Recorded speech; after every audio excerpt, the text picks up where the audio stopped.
네.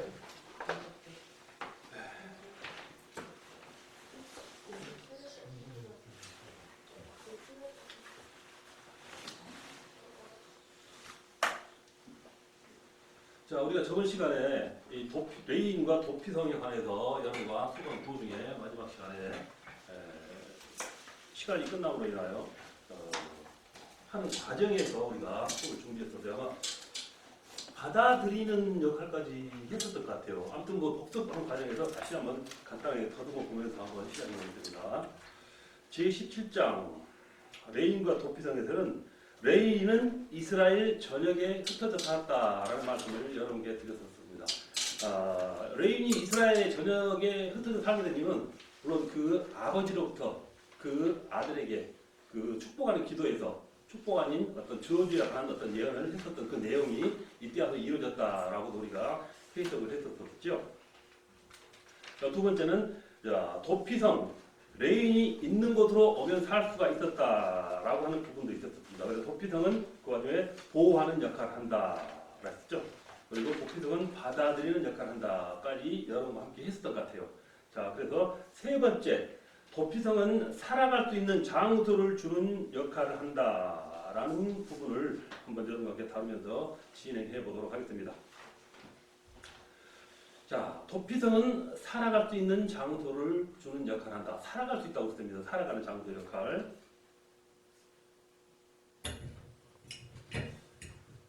자, 한 곳을 주어 자기들 중에 거주하게 하고 라는 여호수아서 20장 4절 말씀이 있습니다. 한 곳을 주어 자기들 중에 거하게 하고 라는 말씀이 있었습니다. 자, 그래서 이 말씀대로 도피성에 오는 사람은 잠시 머물러 있는 사람들이 아니라 바로 그 제사장, 도피성에 살아있는 그 지역에 있었던 레인으로서 그 지역에 있어 사람들을 살리고 하나님을 이스라엘 백성들부터 보호해주고 그 제사에 관한 여러 부분을 잘 지키게 해주는 지역적으로 분리되어 있는 여러 성읍과 장소에 따라서 이런 나눠져 있는 그 레인들이 있다고 했었죠. 바로 그 와중에 있었던 그 연장선상에 있는 도피성에 있었던 그 부분을 말하고 있는 것입니다. 그래서 도피성에 오는 사람은 잠시 머물러 있는 것이 아니라 잠시가 아닙니다. 제사장이 죽을 때까지 바로 머물러 있을 수 있어야 하는 사람이었다라고 말씀을 하는 것입니다.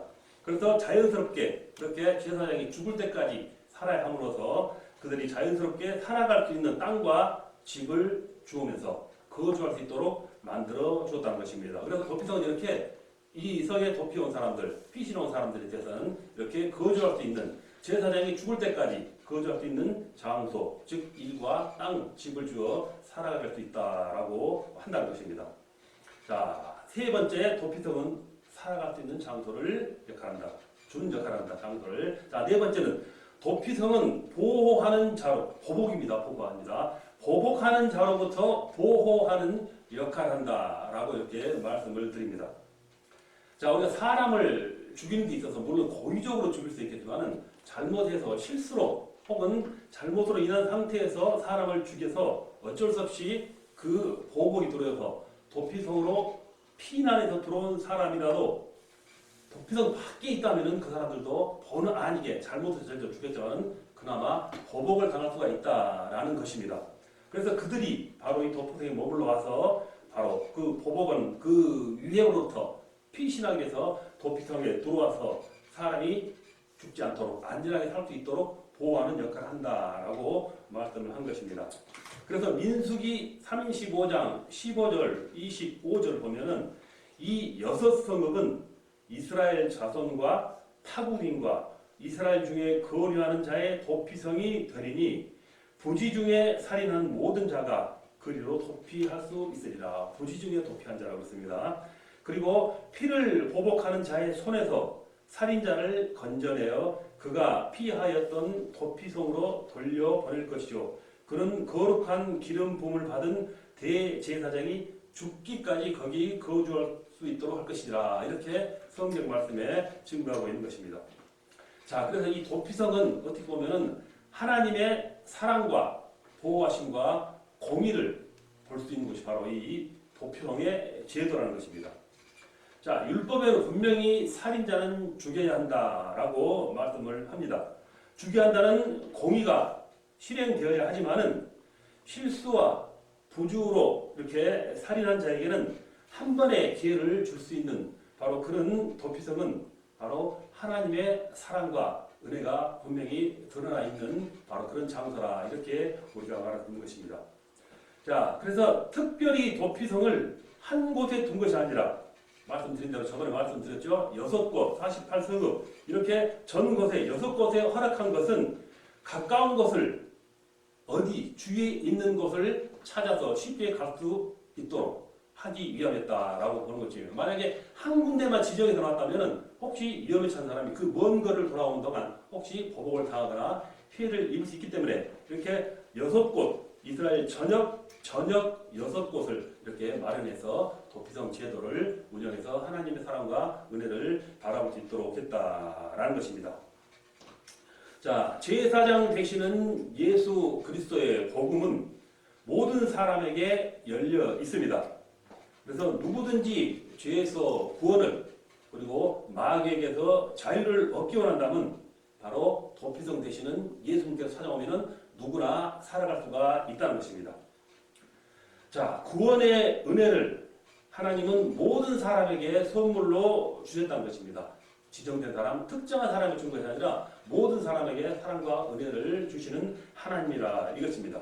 그래서 구원의 선물을 모든 사람들에게 알리고 전해서 바로 도피성 되시는 예수님을 우리가 널리 전하고 복음에 전파하는 데 있어서 바로 앞장서야 한다라는 말씀을 우리에게 전해주고 있는 부분이기도 한 것입니다. 자, 너희는 그 은혜에 의하여 믿음으로 말미암아 구원을 받았으니 이것은 너희에게서 난 것이 아니요 하나님의 선물이라. 행위에서 난 것이 아니니 이는 누구든지 자랑하지 못하게 함이라. 에베소서 2장 8절로 9절 말씀이죠. 내 행위, 내 선, 내가 이뤘던 어떤 업적들 그런 것으로 내가 구원 받게 하시라. 바로 하나님의 선물로 바로 순수한 구원을 얻었다라는 것입니다. 그래서 나의 구원의 부분은 절대로 나의 자랑이 아니다라는 것입니다. 그리고 로마서 1장 16절에 보면은 내가 복음을 부끄러워하지 아니하노니 이 복음은 모든 믿는 자에게 구원을 주시는 하나님의 능력이 됨이라. 먼저는 유대인에게요 그리고 헬라인에게로다. 자, 온 세상 모든 사람에게 이 구원의 복음을 전해줄 수 있다라는 말씀을 하고 있는 것입니다. 자, 이렇게 레위인 도피성에 오면은 살 수가 있었다라는 항목을 네 가지로 구분해서 여러분과 함께 한번 알아봤습니다. 자, 다음은 도피성에 들어간 사람은 언제까지 있어야 하는가라는 부분을 말씀 한번 드려봅니다. 아까 잠시 말씀드렸을 때는 피해 오면은 제사장이 죽을 때까지 있어야 된다라고 말씀을 드렸었죠.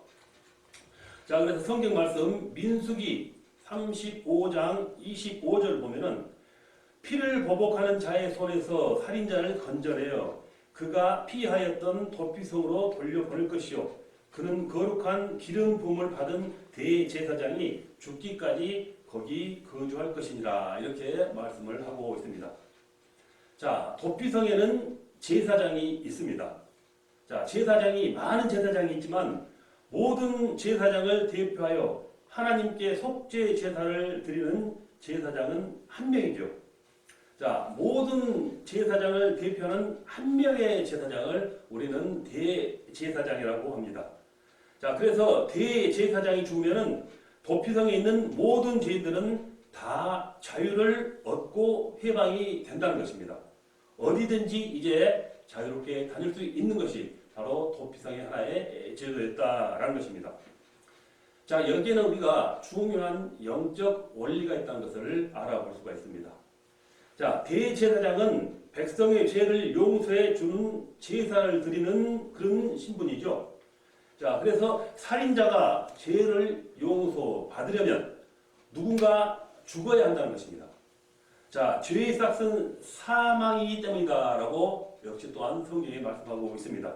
자, 생명은 생명으로만 갚을 수 있다라고 말씀하고 있는 것입니다. 자, 그래서 도피성 안에 있는 죄인들이 해방과 자유를 얻는 길은 대제사장이 죽어야 한다는 것입니다. 대제사장이 죽으면은 도피성 안에 있는 모든 그 사람들은, 죄인들은 해방과 자유를 얻어서 다시 자기 집으로 돌아갈 수가 있었다라는 것입니다. 자, 대제사장 되시는 예수님의 죽음으로 자, 모든 사람이 죄에서 자유와 해방을 맞이할 수가 있다는 것입니다. 예수 그리스도의 죽음으로써 이제 인간은 죄에서 용서받고 영원한 고향, 천국으로 갈 수 있는 길이 열린 것입니다. 대제사장이신 예수님이 피 흘려 죽으심으로써 우리는 죄에서 속박을 벗어나 자유함을 얻었다라는 그 영적인 의미가 이 도피성의 원리와 같다는 것입니다. 자, 도피성에 들어간 사람은 언제까지 있어야 하는가? 자, 대제사장이 죽을 때까지 있어야 합니다. 그리고 그 대제사장이 죽으면 바로 자유와 평화를 얻는다라고 말씀드렸었죠. 바로 그 영적인 원리는 바로 우리 주 예수 그리스도의 구원의 복음이다라는 것까지 우리가 한번 알아봤습니다. 다음은 도피성은 대제사장 되시는 예수 그리스도를 예표한다. 자, 방금 말씀드린 그 부분과 동일한 말씀이 되겠죠. 자, 우리 예수님, 우리 예수 그리스도는 바로 우리들의 도피성입니다.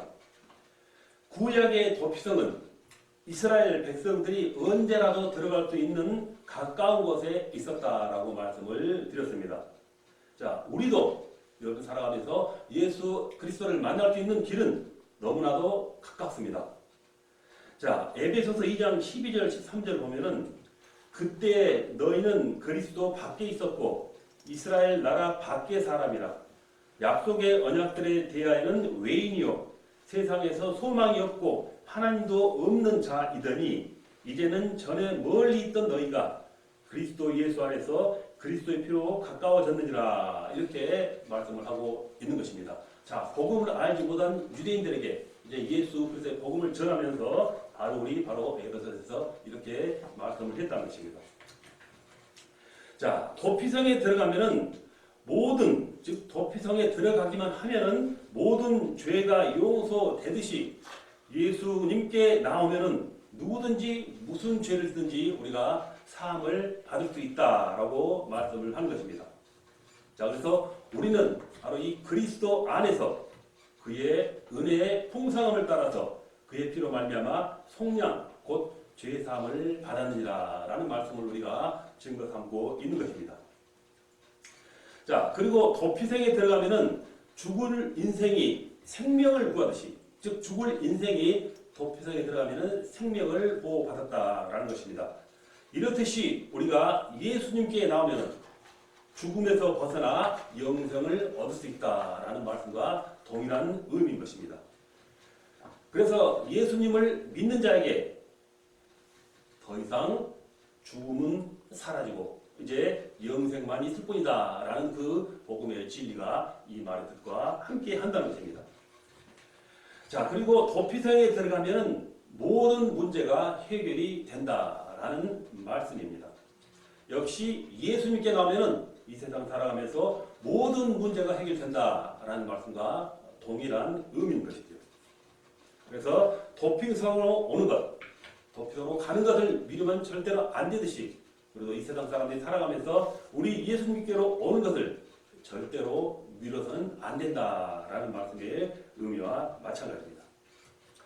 자, 도피성은 죄인이 급히 찾아가서 생명을 보존하는 것이다 라고 말씀을 드렸습니다. 그래서 도피성으로 가는 길에 머뭇거리거나 허비할 시간이 없다는 것입니다. 어떤 위험과 자기 죽임을 당할지 모르는 어려움이 닥쳐오기 때문에 머뭇거리거나 시간을 낭비할 시간이 없이 곧바로 도피성으로 머물러야 한다는 것입니다. 자, 로세초도 앞을 보고 가지 않고 뒤를 바라보고 가다가 소금 기둥이 되었습니다. 자, 이처럼 신앙생활은 머뭇거리면 안 된다라는 것입니다. 뒤를 돌아봐도 안 되고 빨리 예수님께로 빨리 교회로 나와야 한다는 말씀이 되겠지요. 그래서 예수님이 있는 곳에 용서가 있고 구원이 있고 생명이 있습니다. 교회의 주인이신 예수님, 즉 교회에 나와야만이 용서를 받고 구원을 얻을 수 있는 요즘 세상 사람들이 바로 받아들여야 할 복음의 진리인 것입니다. 자, 예수님의 몸이 되는 교회가 오늘날 바로 그 영적으로 도피성의 역할을 한다는 말씀이지요. 레위인의 도피성이 이스라엘 지파 속에 골고루 흩어져 있는 것은 바로 레위 사람들의 사명과 직결되고 연결이 됩니다. 이 레위 사람들이 바로 살고 있는, 바로 그 머무르고 있는 그 도피성은 오늘날 요즘 이 세상에서 각처에 흩어져 있는 교회와 같은 것입니다. 교회는 세상과 동떨어져 있지 않고 바로 세상 속에 있습니다. 세상 속에 있으면서 세상의 죄인들을 구원해야 할 그 사명을 우리 교회가 감당하고 있다는 것입니다. 그래서 교회는 세상에 흩어져 있어서 그 흩어져 있는 사람들에게 구원의 길, 생명의 길을 제시하는 도피성의 역할을 해야 한다라고도 말씀을 드린 것입니다. 그래서 교회는 대제사장 되시는 예수님의 몸이죠. 이제 누구든지 교회에 와서 대제사장 되시는 예수님을 믿을 때 바로 그 죄와 사망에서 구원과 생명을 얻는다라는 것이죠. 그래서 교회가 모든 사람들, 즉 나의 생명을 보호해준다. 교회가 나의 영혼을 영원한 천국으로 인도하여 준다. 이렇게 항상 모든 사람들, 우리는 물론이고 이 세상 모든 사람들이 받아들여야 할 진정한 복음, 즉 교회 중심으로 살아가는 삶이 가장 행복한 삶이다라는 것을 우리에게 알려주고 있는 것입니다. 자, 이렇게 제17장 레위인과 도피성에 대해서 몇 가지 항목을 나눠서 세세하게 한번 여러분과 함께 연구를 해보았습니다. 자, 그러면 잠시 또 지워서 새 제목을 드릴게요. 우리 모니터가 될 때까지 잠시 제가 손으로 적겠습니다.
문제가 있을 때 제사장이 묻고 판결을 따르라.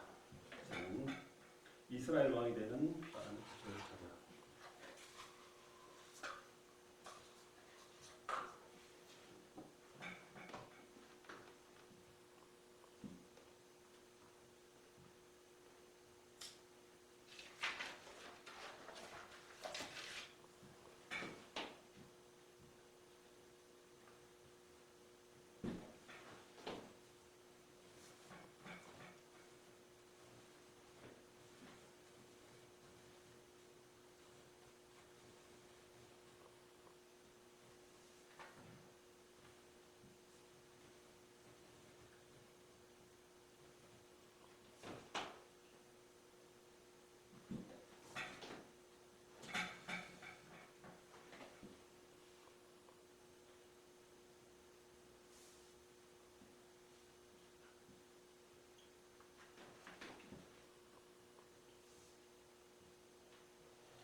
내 철판 해드리니까 더 정말.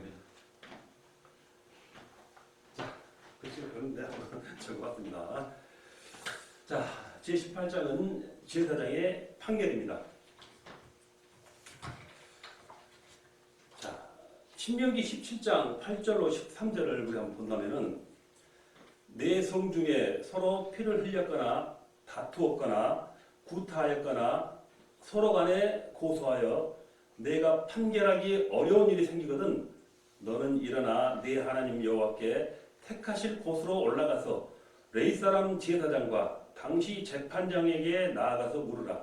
그리하면 그들이 어떻게 판결할지를 네게 가르치리니 여호와께서 택하신 곳에서 그들이 네게 보이는 판결의 뜻대로 네가 행하되 그들이 네게 가르치는 대로 삼가 행할 것이니 곧 그들이 네게 가르치는 율법의 뜻대로 그들이 네게 말하는 판결대로 행할 것이요 그들이 네게 보이는 판결을 어겨 좌로나 우로나 치우치지 말 것이니라. 사람이 만일 무법하게 행하고 내 하나님 여호와 앞에서 서서 섬기는 제사장이나 재판장에게 듣지 아니하거든 그 사람을 죽여 이스라엘 중에서 악을 제하여 버리라. 그리하면 온 백성이 듣고 두려워하여 다시는 무법하게 행하지 아니하리라. 이렇게 말씀을 하고 있습니다. 자, 제사장은 제사 업무를 담당하는 일이 가장 중요한 일입니다. 제사 업무를 담당하기 위해서는 그때 그 율법의 어떤 그 제도를 잘 알아야 하는 것이죠. 그래서 제사장은 율법을 잘 아는 만큼 또한 율법을 가르치기도 했다라는 것이죠. 또 제사장의 사명은 백성들의 죄 문제를 갖고 하나님께 나아가 해결하는 일도 했다라는 것입니다.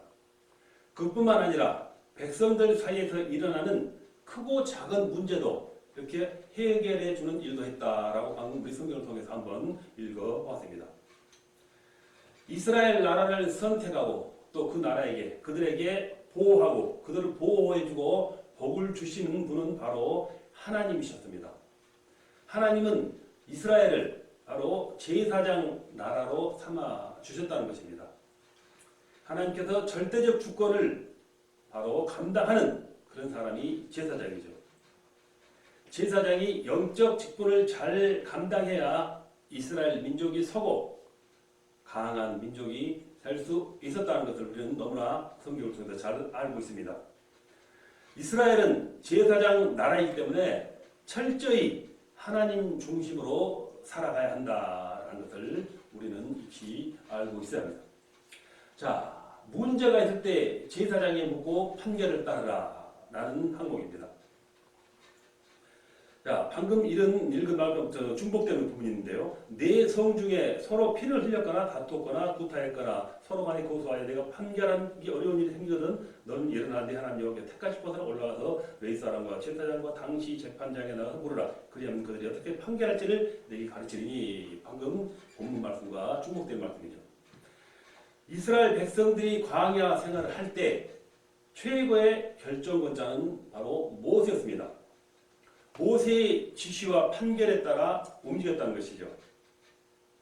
자, 신명기에 나와 있는 말씀은 이스라엘 백성들이 광야 생활을 끝내고 이제 약속의 땅에 들어가서 지켜야 할 내용의 말씀들이 바로 신명기입니다. 사람들이 사는 세상에는 과거나 동서고금을 통해서 어디에서나 크고 작은 사건들이 끊임없이 일어나는 것이 바로 세상의 하나의 모습이죠. 이스라엘 백성들이 피를 흘리는 다툼이 있을 때 역시 제사장에 나가서 무례하는 일도 바로 그렇게 우리가 생각할 수가 있었다는 것입니다. 크고 작은 일, 작게는 어떻게 사소한 어떤 그런 문제가 되겠지만 크게는 사람을 죽인 일까지 이렇게 피를 흘리는 일까지 이렇게 다양한 문제를 갖고 살아가는 것이 그때나 지금이나 변함이 없다는 것이죠. 자, 이러한 일이 있을 때 바로 이스라엘 백성들이 피를 흘리는 다툼이 있을 때 제사장이 바로 그 일을 해결해 줬다, 판결해 줬다라고 말하는 것입니다. 이 제사장은 그때 사건만을 판결해 주는 것이 아니라 또한 질병에 대한 판결도 내려주었습니다. 자, 예수님께서도 우리가 신약을 통해서 볼 때 질병을 고쳐 주신 후에 제사장에 가서 그 몸을 보이라 라고 하신 말씀도 그 말씀의 연장선상에 있다라는 것입니다. 자, 마태복음 8장 2절로 4절에 보면 한 나병 환자가 나와 절하여 이르되 주여 원하시면 저를 깨끗이 하게 하실 수 있나이다 하거늘 예수께서 손을 내밀어 그에게 대시며 이르시되 내가 원하노니 깨끗함을 받으라 하시니 즉시 그의 나병이 깨끗하여진지라. 예수께서 이르시되 삼가 아무에게도 이르지 말고 다만 가서 제사장에게 내 몸을 보이고 모세가 명한 예물을 드려 그들에게 입증하게 하라 하시니라 이렇게 말씀합니다. 그리고 레위기 14장 2절로 3절에 봐도 나병 환자가 정결하게 되는 날의 규례는 이러하니 곧 그 사람을 제사장에게로 데려갈 것이요 제사장은 진영에서 나아가 진찰할지니 그 환자에게 있던 나병의 환부가 났으면 이렇게 제사장에 보이는 그 관례가 역시 레위기에도 나와 있다는 것이죠. 자, 제사장의 판결의 근거는 무엇인가요? 바로 그것은 율법이었죠. 자, 신명기 17장 11절에 곧 그들이 내게 가르치는 율법의 뜻대로 그들이 내게 말하는 판결대로 행할 것이요 그들이 내게 보이는 판결을 어겨 좌로나 우로나 치우치지 말 것이니라 이렇게 말씀을 했습니다. 하나님의 말씀이 곧 법이죠. 성경의 말씀에 따라 살면 사는 역사가 일어난다는 것입니다. 말씀으로 나 자신을 판단하고 그 말씀을 따라서 살아가야 한다는 것이지요. 우리가 예배 드리는 시간마다 우리 항상 하나님의 말씀을 듣습니다. 우리 항상 듣는 그 말씀을 바로 잊어버리지 말고 항상 그 말씀을 우리가 실행에 옮기면서 살아가는 그런 모습을 보여야 한다는 것입니다. 자, 히브리서에서는 그들과 같이 우리도 복음을 전함을 받은 자이나 들은 바 그 말씀이 그들에게 유익하지 못한 것은 듣는 자가 믿음과 결부시키지 아니했음이라 이렇게 말씀을 합니다. 교회에서 선포되는 말씀을 따라 사는 길이 복된 삶을 사는 길이다 라고 해석할 수 있는 부분의 말씀인 것입니다. 자, 그렇지만 판결의 말씀을 따르지 않았으면 어떻게 했는가 라는 부분도 알 수 있어야겠죠. 그 사람을 죽여 이스라엘 중에 악을 제거하라 라고 말씀을 하셨습니다. 이스라엘 공동체, 교회 공동체에서 악을 행하는 자들은 공동체를 망가지게 하는 자로서 징계를 받아야 한다 하는 말씀과 일맥상통한 것입니다. 그런데 그 징계에 불복하는 자들이 있다면 공동체 밖으로 추방하라는 것이다 라는 것이 바로 구약이라는 해석이 되겠지요. 이런 판결을 보고 백성이 두려워하여 다시는 악한 행동을 하지 않도록 법을 만들었다라고 전에 읽은 본문 말씀에서 자세하게 우리에게 일러주고 있습니다. 자, 성경 말씀 신명기 17장 12절 13절 사람이 만일 무법하게 행하고 내 하나님 여호와 앞에 서서 섬기는 제사장이나 재판장이 듣지 아니하거든 그 사람을 죽여 이스라엘 중에서 악을 제어버리라. 그리하면 온 백성이 듣고 두려워하여 다시는 무법하게 행하지 아니하리라. 아까 말씀드린 말씀이죠. 또 마태복음 18장 15절로 17절에 보면은 내 형제가 죄를 범하거든 가서 너와 그 사람과만 상대하여 권고하라. 만일 들으면은 내가 내 형제를 얻은 것이요 만일 듣지 않거든 한두 사람을 데리고 가서 두세 증인의 입으로 말마다 확증하게 하라. 만일 그들의 말도 듣지 않거든 교회에 말하고 교회의 말도 듣지 않거든 이방인과 세리와 같이 얘기라. 이렇게 엄한 벌을 이렇게 주도록 하는 그 사람을 이렇게 올바르게 바로 이렇게 교화시키는 거라고 하겠죠. 만약 죄를 본다면은 그런 부분에서 이렇게 어떤 말씀을 주고 있는 것입니다. 자, 이렇게 문제가 있을 때는 제사장에게서 와서 묻고 판결을 받으라 하는 부분을 이렇게 성경 말씀 통해서 우리가 한번 알아봤습니다. 자, 두 번째로는 이스라엘 나라에서 왕이 되는 사람이 갖추어야 할 자격입니다. 자, 이스라엘 왕이 되는 것은 홀로 저절로 되는 것이 아니죠. 그 세부적인 내용이 있었다는 것입니다. 자, 이 부분에 있어서 역시 제사장과의 관계가 이어지고 있다는 것이죠. 자, 이스라엘 나라 왕은 가장 먼저 첫째로 하나님께서 선택하여 세워야 한다라고 우리가 말씀을 드릴 수 있습니다. 신명기 17장 14절로 15절. 내가 내 하나님 여호와께서 내게 주시는 땅에 이르러 그 땅을 차지하고 거주할 때에 만일 우리도 우리 주위의 모든 민족들 같이 우리 위에 왕을 세워야 하겠다는 생각이 나거든 반드시 내 하나님 여호와께 택하신 자를 내 위에 왕으로 세울 것이며 내 위에 왕을 세우려면 내 형제 중에서 한 사람을 할 것이요 내 형제 아닌 타국인을 내 위에 세우지 말며 라고 말하고 있는 것입니다. 자, 이 말씀을 보면은 위에라는 말씀이 여러 번 나오죠. 위. 자, 히브리어는 아리고 우리가 영어로 보면 오버라고 그러죠. 위라는 그 뜻입니다. 자, 위라는 말씀은 왕과 백성 사이가 평범하지 않다라는 것을 암시하는 내용이기도 합니다. 고대 사회에서 왕은 그때 가장 강력한 권력, 권세, 명예, 부여를 가진 자들이 바로 왕이었습니다. 심지어 왕은 신의 대리자, 신의 아들이라고 부르면서 신처럼 받들었다는 것입니다. 자, 신명기에서 하나님이 세우시는 왕은 이방 나라와 같은 왕도 아니고 그런 제도에도 왕도 아닙니다.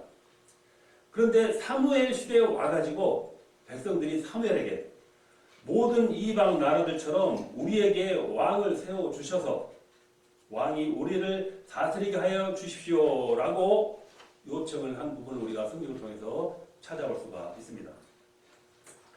하나님도 사무엘도 백성들이 왕을 세워달라는 그 요구를 기뻐하지 아니했습니다. 하나님은 만약에 이스라엘의 왕이 세워진다면 왕의 자격에 대해서 이렇게 신명기에서 미리 말씀해 놓으신 부분이 있다는 것입니다. 그저 백성들이 좋아하는 아무나 세우는 그런 왕이 아니라는 의미도 같겠죠. 자, 이스라엘의 왕이 되려면 이스라엘 족속 중에서 선택을 해야지 이방인은 안 된다라고 말씀했었고 이스라엘 왕은 하나님의 계약 공동체 안에 있는 사람만이 될 수 있다고 말씀하셨고 또 이스라엘에서 왕을 뽑는 것은 민주주의의 절차가 아니라 하나님이 세운 사람을 지도자로 인정해야 한다라고 말씀하고 있는 것입니다. 이스라엘의 초대왕 사울은 백성들이 원해서 뽑은 왕이었습니다. 그래서 백성들이 선택한 사울 왕은 하나님의 말씀을 거역함으로써 하나님에게 결국 버림을 받았지요. 그래서 하나님께서는 이제 사울을 버리고 직접 마음에 드는 다윗을 선택해서 왕의 자리에 오르겠다는 것입니다. 자, 이렇게 하나님께서 세우신 왕은 바로 반드시 하나님께서 선택하는 사람이 한다라고 말씀을 드릴 수가 있습니다. 자, 다음으로 군사력을 키우기 위해서 강대국에 의지하지 말아야 한다라고 말씀을 합니다. 신명기 17장 16절을 보면 그는 병마를 많이 두지 말 것이요 병마를 많이 얻으려고 그 백성을 애굽으로 돌아가게 하지 말 것이니 이는 여호와께서 너에게 이르시기를 너희가 이후에는 그 길로 다시 돌아가지 말 것이라 하셨음이며 이렇게 말합니다. 이스라엘의 왕이 가장 먼저 해야 할 일은 바로 자신을 비롯한 온 백성들로 하여금 여호와 하나님을 잘 섬기게 하는 일입니다. 하나님을 의지하고 하나님께 기도하며 그리고 하나님께 더 가까이 나아가도록 하는 일인 것입니다. 만약 하나님을 의지하는 것 대신에 세상의 군사력이나 그런 힘이 되는 병마를 얻으려고 강대국, 즉 애굽이나 그런 데로 내려가면 안 된다라고 말씀을 하십니다. 애굽은 영적으로 말하면 세상이기 때문이죠. 애굽의 백면은 그들의 강력한 힘은 바로 이 세상의 힘을 의지하게 된다라는 것과 같은 의미인 것입니다. 신앙은 세상의 힘을 의지하는 것이 아니라 바로 여호와 하나님만을 의지해야 한다는 것이죠. 많은 군대로 구원을 얻은 왕이 없으며 용사가 힘이 세어도 스스로 구원하지 못하는도다. 구원하는 데는 군마는 헛되며 군대가 많다 해도 능히 구하지 못하는도다라고 시편 33편 16절 17절에서 이렇게 증거하고 있는 것입니다. 자, 이스라엘 왕이 되려면은 군사력을 키우기 위해서 강대국에게 의지하지 말아야 한다라고 말씀을 다시 한번 드립니다.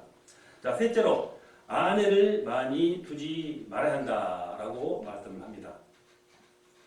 자, 신명기 17장 17절에 그에게 아내를 많이 두어 그의 마음이 미혹되지 말게 할 것이며 자기를 위하여 은금을 많이 쌓지 말 것이니라 이렇게 말씀을 합니다. 아내는 정식 부인이요 곧 나라의 왕비죠. 다른 나라와 우호적인 관계를 맺기 위하여 이방 나라의 여인을 아내로 맞지 말라라는 그런 말의 의미를 합니다. 외교적인 관계를 잘 유지하는 비결 중에 세계 역사의 흐름을 보면은 바로 각 나라 간의 정략 결혼이 있죠. 그 나라의 왕과 왕비와 공주와 이런 사람들이 서로 나라는 다르지만 조를 맺어서 정략적인 정책을 양국 간에 해결한다는 그런 의미인 것이죠. 자, 이렇게 외교적 관계를 잘 유지하는 것이 바로 정략 결혼이라 이렇게 말합니다. 하나님은 이스라엘 왕들에게 정략 결혼을 하지 말라고 했다는 것입니다. 결혼하면 아내가 생긴다는 말과 동일하기 때문이죠. 솔로몬 왕의 잘못이 어디에 있을까요? 이방의 많은 나라와 정략 결혼을 했다는 것입니다. 그 결과 이스라엘 땅에 각종 우상 숭배가 난무하게 되었고 결과적으로 그 아들 시대 이스라엘의 남과 북으로 갈라지는 그 비운의 역사를 이어가게 됐다는 것입니다. 이스라엘 왕은 다른 나라와 교류, 국제적인 유대 관계를 잘 맺는 것도 중요하지만 그보다 먼저서 여호와 하나님과 관계가 교제가 더 중요했다라는 것을 말씀하고 강조하고 있는 것입니다. 자, 하나님은 이스라엘 백성에게 왕을 허락하지 않았다라고 말씀을 드렸었죠. 자, 하나님 자신이 바로 왕이기 때문이다 이렇게 바라볼 수가 있는 것입니다. 자, 순서 바뀌었습니다. 자, 셋째 아내를 많이 두지 말라고 그랬죠. 자, 세 번째는 은금을 많이 쌓지 말아라 이렇게 네 번째 항목으로 제목을 정했습니다.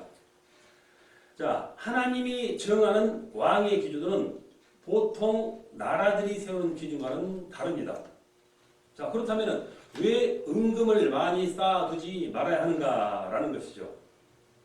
자, 은금을 많이 쌓다 보면은 하나님을 사랑하는 마음이 식어버릴 수도 있다라는 의미인 것입니다.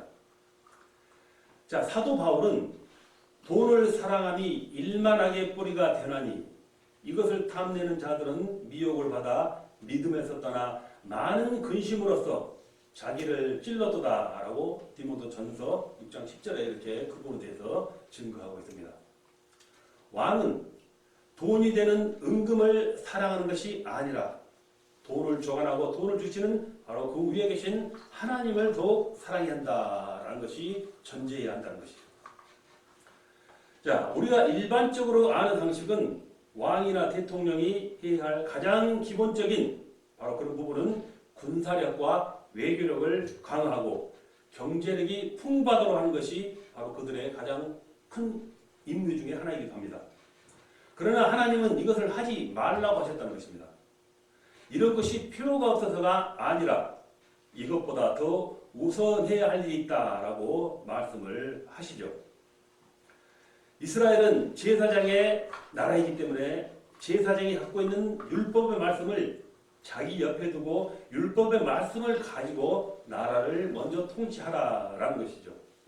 그러면 하나님께서 함께하고 이 모든 것에 도와주셔서 우리가 바로 강한 나라로 일어설 수 있고 바로 구와 경제력이 풍부하고 군사력이 강력한 나라를 바로 그런 은금이나 세상에 의지하지 않아도 하나님께서 만들어주겠다라는 것을 지금 말씀해 주시고 있다라는 것입니다. 자, 세 번째로 왕위에 올랐다면 제사장이 주는 율법의 말씀을 갖고 나라를 다스려야 한다라고 말씀을 드립니다. 자, 신명기 17장 18절로 20절에 그가 왕위에 오르거든 이 율법서의 등사본을 레위 사람 제사장 앞에서 책에 기록하여 평생에 자기 옆에 두고 읽어 그의 하나님 여호와 경외하기를 배우며 이 율법의 모든 말과 이 규례를 지켜 행할 것이라. 그리하면 그의 마음이 그의 형제 위에 교만하지 아니하고 이 명령에서 떠나 좌로나 우로나 치우치지 아니하리니 이스라엘 중에서 그와 그의 자손이 왕위에 있는 날이 장구하리라. 이렇게 말씀을 합니다. 자, 하나님은 이스라엘 백성에게 왕을 허락하지 않았다고 말씀을 하셨습니다. 왜냐하면 하나님 자신이 바로 왕이시기 때문입니다. 만약에 이스라엘 백성들이 왕을 원하여 왕이 세워진다면 그 왕은 제사장이 갖고 있는 율법의 말씀을 항상 옆에 두고 율법대로, 즉 하나님의 말씀대로 나라를 다스려야 한다라는 것이죠. 이 말씀은 왕이라도 율법의 권위 아래 있어야 함을 강조하는 것입니다. 적어도 이스라엘 왕은 자신의 권력을 갖고 살기보다는 율법의 권위 앞에서 순종하면서 바로 백성을 다스려 나가는 정치를 해야 한다는 것이죠. 또한 율법을 갖고 있는 제사장의 업무에도 적극적으로 왕이라 할지라도 순종하면서 따라야 한다라고 말씀을 합니다. 자, 율법을 주신 분이 누구십니까? 여호와 하나님이십니다. 왕은 여호와 하나님을 떠나지 말고 여호와 하나님을 절대적으로 의지를 해야 합니다. 이스라엘 왕국의 역사들에서 왕들을 보면은 군사력, 외교력, 경제적으로 나라의 흥망성쇠가 갈라진 것이 아닙니다. 이것들로 나라가 망하고 흥하지 않았던 것입니다. 바로 하나님을 섬기는 신앙심에 의해서 그것들이 갈라졌다는 것이죠. 우리가 아무리 약해도 하나님을 전적으로 의지하는 왕이 있을 때 강한 나라를 유지했다라는 것을 우리가 성경을 통해서 알 수가 있는 것입니다. 자, 여기까지 하고요. 그 다음 시간은 다음 시간에 이어가도록 하겠습니다. 잠시 휴식하겠습니다.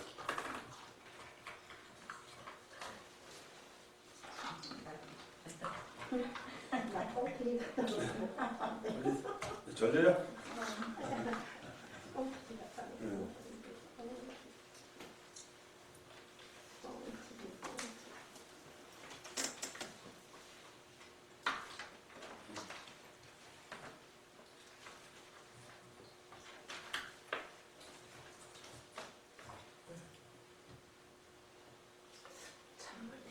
속 차리고 냉수 먹고 속도 차리고 냉수 먹어서 정신 차려.